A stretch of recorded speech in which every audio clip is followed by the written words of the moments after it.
71-এ আমরা দেখেছি যে পাক হানাদাররা দরজায় ঠক ঠক করত এবং জিজ্ঞেস করতো যে মুক্তি আছে কিনা। আর 2024 সালে দেখলাম যে যে দেশটা আমরা রক্তের বিনিময়ে 30 লক্ষ শহীদের রক্তের বিনিময়ে স্বাধীন করলাম, সেই দেশে ব্লক রেড দিয়ে রাতের অন্ধকারে 2টা-3টার সময় ঠক ঠক করে জিজ্ঞেস করে কোনো ছাত্র আছে কিনা।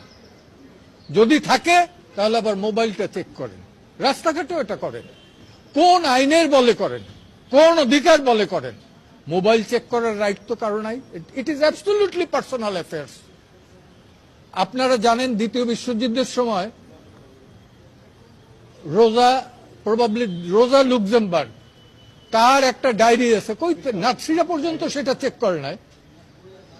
তো সেই ধরনের আমার দেশে ইভেন জুলিয়াস ফুসিক ফাঁসির মঞ্চ থেকে